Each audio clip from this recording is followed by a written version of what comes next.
കൊല്ലം തേവലക്കരയിലാണ് ശ്രീകുമാറും ഭാര്യ സന്ധ്യയും താമസിച്ചിരുന്നത്. ഇവർക്ക് 3 കുഞ്ഞുങ്ങളും ഉണ്ട്. 2 ആണും 1 പെണ്ണും. ശ്രീകുമാറും ഭാര്യയും മക്കളും ആദ്യമേ താമസിച്ചിരുന്നത് ഒരു വാടക വീട്ടിലാണ്. ശ്രീകുമാർ ഒരു ഗൾഫുകാരനാണ്. ആ ജോലി ഉപേക്ഷിച്ചാണ് ഇപ്പോൾ അയാൾ കുടുംബത്തിനൊപ്പം നിൽക്കുന്നത്. മറ്റൊന്നും കൊണ്ടല്ല, ഭാര്യയും ചെറിയ 3 കുഞ്ഞുങ്ങളെയൊക്കെ ഇട്ട് ഇനി അകന്നിരിക്കാൻ അയാൾക്ക് പറ്റുന്നില്ല. കുട്ടികളുമായിട്ടൊക്കെ അത്ര അറ്റാച്ച്ഡ് ആയ ഒരു അച്ഛനാണ് അയാൾ. പക്ഷേ ജീവിതം മുന്നോട്ടു പോകാൻ ജോലി കൂടിയേ തീരൂ. ശ്രീകുമാർ മാർക്കറ്റിലെ വണ്ടി ഓട്ടിപ്പാണ് ഇപ്പോൾ ജോലിയായിട്ട് സ്വീകരിച്ചിരിക്കുന്നത്. എന്നാൽ ജീവിത ചെലവുകൾ കൂടി വന്നതും മക്കളും 3 സ്കൂളിലൊക്കെ ആയപ്പോൾ ഒറ്റ വരുമാനത്തിൽ ഒന്നും തികയാത്ത അവസ്ഥയായി. ശരാശരി ഒരു സാധാരണക്കാരൻ്റെ അവസ്ഥ. സന്ധ്യയ്ക്കാണെങ്കിൽ ജോലിയൊന്നും ഇല്ലാതാനും. ഒടുവിൽ ഭാര്യയും ഭർത്താവും കൂടി ആലോചിച്ചപ്പോൾ അവർക്ക് മുന്നിൽ ഒരു ഉപായം തെളിഞ്ഞു വരികയാണ്.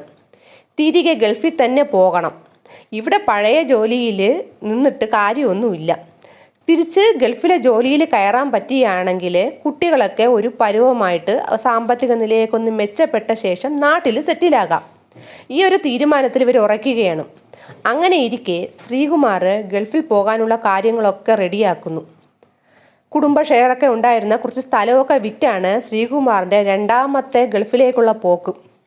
അങ്ങനെ ശ്രീകുമാർ കുടുംബത്തിന് വേണ്ടി പറന്നു. വർഷം 2 കഴിയുകയാണ്. കുടുംബത്തിനെ കാണാൻ ആർത്തിയോടെ അയാൾ നാടെത്തി. വരുന്ന വിവരം സന്ധ്യയെ അറിയിക്കാതെ സർപ്രൈസായിട്ടാണ് ശ്രീകുമാർ എത്തുന്നത്. വീടിൻ്റെ പിൻവശത്തു കൂടിയാണ് അയാൾ എത്തുന്നത്. കാരണം ഉച്ച നേരമാണ്. സന്ധ്യ എന്തായാലും ഈ സമയം അടുക്കളയിൽ തിരക്കായിരിക്കും. അപ്പോൾ അടുക്കള വഴി തന്നെ ഭാര്യയെ ഞെട്ടിക്കാനാണ് അയാളുടെ ഉദ്ദേശം. അടുക്കള വാതിൽ തുറന്നു കിടക്കുകയാണ് ശ്രീകുമാർ എത്തുമ്പോൾ. ശ്രീകുമാർ നോക്കുമ്പോൾ അടുക്കളയിൽ സന്ധ്യയില്ല.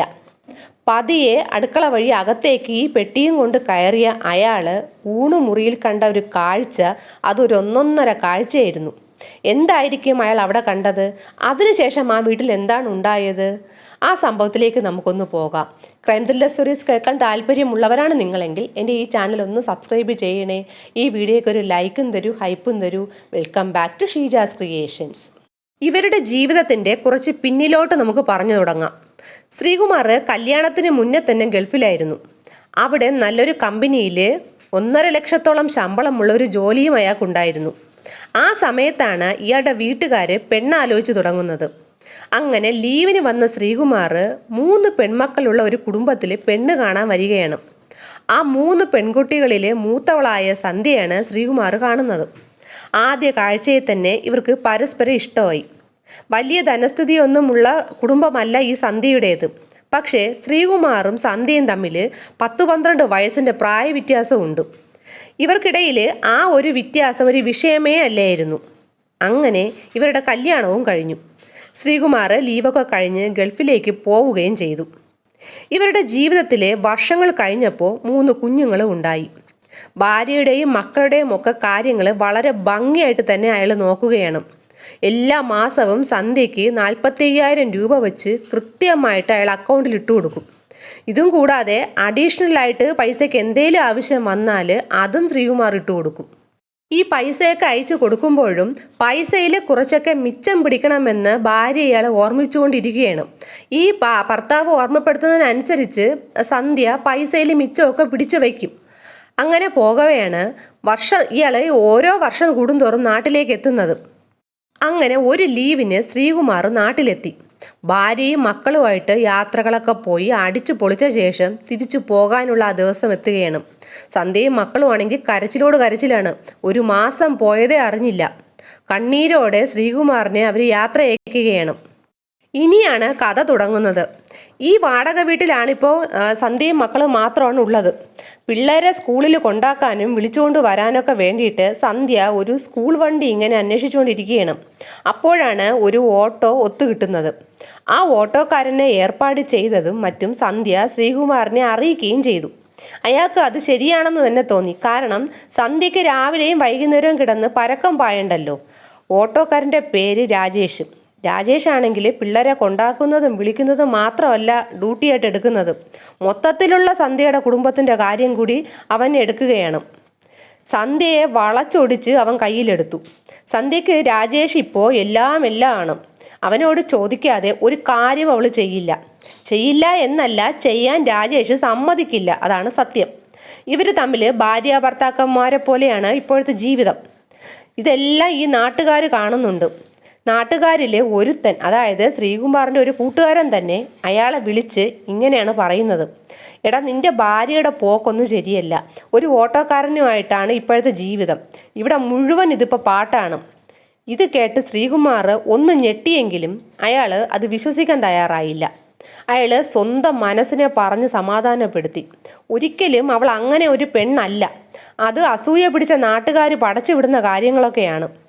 പക്ഷേ ശ്രീകുമാറിന് നാട്ടിലെത്തി ഈ പറയുന്നതൊക്കെ കള്ളത്തനമാണെന്ന് പൊളിക്കാതെ ഇരിപ്പുറയ്ക്കൊന്നുമില്ല.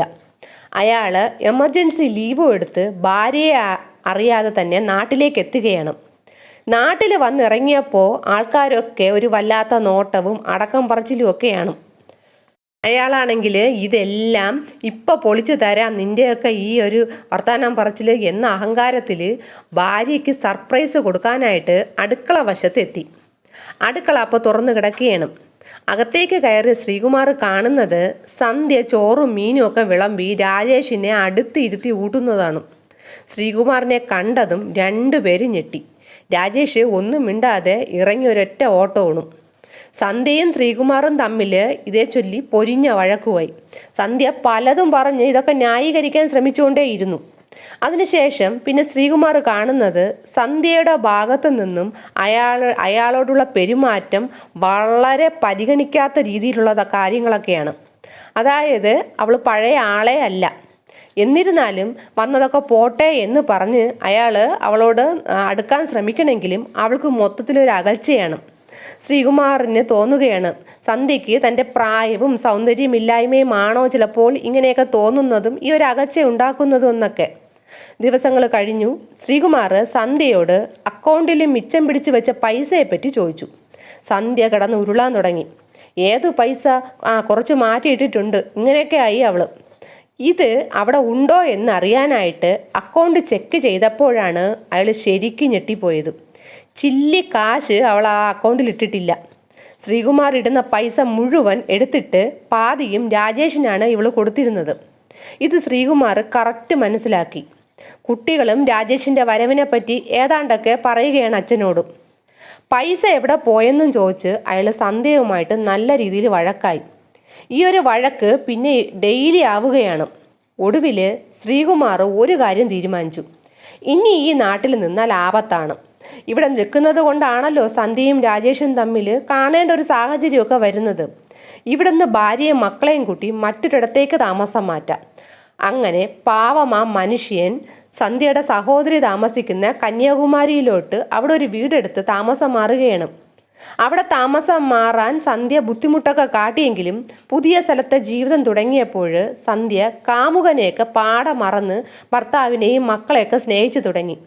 ഇപ്പോൾ ശ്രീകുമാർ തിരിച്ചു പോകുന്നില്ല എന്ന രീതിയിൽ അവിടെ മാർക്കറ്റിൽ വണ്ടി ഒട്ടിപ്പും കാര്യങ്ങളൊക്കെ പോവുകയാണ്. പക്ഷേ ശ്രീകുമാർ ഇപ്പോൾ ഒരുവിധം സമാധാനത്തോടെയാണ് ജീവിക്കുന്നത്. ഭാര്യ ശരിയായല്ലോ എന്നൊരു തോന്നലയാകെ വരികയാണ്. ഇനി അവൾ തെറ്റൊന്നും ചെയ്യത്തില്ല. അങ്ങനെ അയാൾ തിരിച്ച് വീണ്ടും ഗൾഫിലേക്ക് തന്നെ പോവുകയാണ്. പക്ഷേ അയാളുടെ കണക്ക് കൂട്ടലുകളെല്ലാം തെറ്റി. അയാൾ പോയതിൻ്റെ പിറകെ മുറി അടച്ചിരുന്ന് കുട്ടികളുടെ കാര്യങ്ങൾ പോലും ശ്രദ്ധിക്കാതെ അവൾ ഈ ഓട്ടോക്കാരൻ കാമുകനുമായിട്ട് വർത്താനമാണ്. ഈ വിവരം എങ്ങനെയോ ആരോ വഴിയിട്ട് ഈ ഒരു ശ്രീകുമാറിൻ്റെ ചെവിയിലെത്തുകയാണ്. അയാൾ ഉടനെ തന്നെ തിരിച്ച് വീണ്ടും നാട്ടിലെത്തി. ഇവർ അപ്പോഴും പൈസ മുഴുവൻ കാമുകൻ്റെ അക്കൗണ്ടിലേക്ക് ഇവളിങ്ങനെ ട്രാൻസ്ഫർ ചെയ്യുന്നതും ഒക്കെ ശ്രീകുമാർ വീണ്ടും കണ്ടെത്തുകയാണ്. ഇവൾ ഒരിക്കലും നേരെയാകില്ല എന്ന് ആ മനുഷ്യന് വേദനയോടെ മനസ്സിലായി.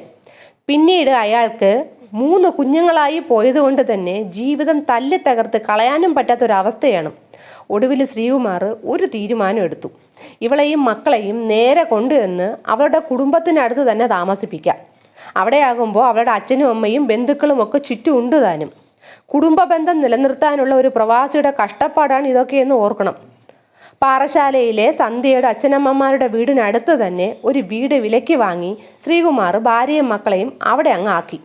പക്ഷെ സന്ധ്യയ്ക്കിപ്പോൾ എല്ലാവരോടും നല്ല ദേഷ്യമാണ്. സന്ധ്യയുടെ ഫോണിൽ നിന്നും രാജേഷിൻ്റെ നമ്പറൊക്കെ ഡിലീറ്റ് ചെയ്തു.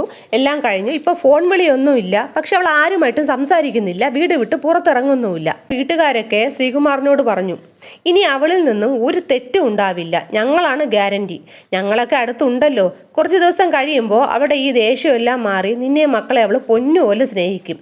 പക്ഷെ ശ്രീകുമാറിന് തിരിച്ചു പോകാൻ മനസ്സ് കേൾക്കുന്നില്ല. ചൂടുവെള്ളത്തിൽ വീണ പൂച്ച പച്ചവെള്ളം കണ്ടാലും പേടിക്കുന്ന ഒരവസ്ഥയാണ് ഇപ്പോൾ ആ മനുഷ്യന്.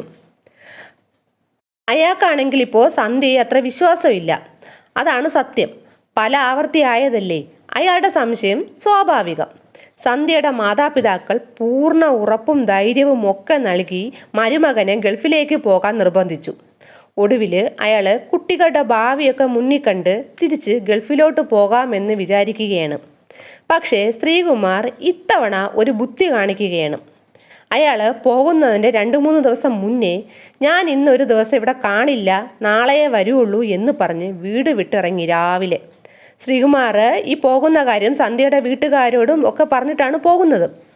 എന്നിട്ട് അയാൾ അവിടെയൊക്കെ മാറി നടന്ന ശേഷം ഉച്ചയോടെ അപ്രതീക്ഷിതമായിട്ട് വീട്ടിലെത്തും പോലെ എത്തി. ശ്രീകുമാർ വീടെത്തിയപ്പോൾ കാണുന്നത് വീടിൻ്റെ മുൻവശവും ജനാലയും ഒക്കെ അടച്ചുമൂടി ഇട്ടിരിക്കുകയാണ്. അയാൾ സന്ധ്യയുടെ പേരെടുത്ത് ഉറക്കെ വിളിക്കാൻ തുടങ്ങി. അപ്പോഴാണ് ആ വാതിൽ പതുക്കെ തുറക്കുന്നത്. സന്ധ്യ വിളറി വെളുത്ത മുഖവുമായിട്ട് ഇതാ മുന്നിൽ വന്ന് നിൽക്കുന്നു. അപ്പോഴാണ് അയാൾ കാണുന്നത് വീടിൻ്റെ പിറകുവശത്തു കൂടി അതാ വാരി പിടിച്ചുകൊണ്ട് ഓടുകയാണ് രാജേഷ്. ശ്രീകുമാറിൻ്റെ സകല നിയന്ത്രണവും ഞെട്ടി.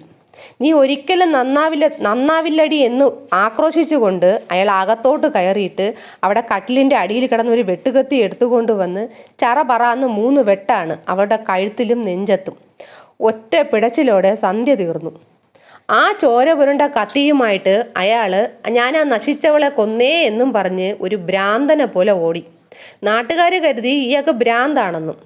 പോലീസ് സ്റ്റേഷന് മുന്നിലാണ് ആ ഓട്ടം പിന്നെ ചെന്ന് നിന്നത്.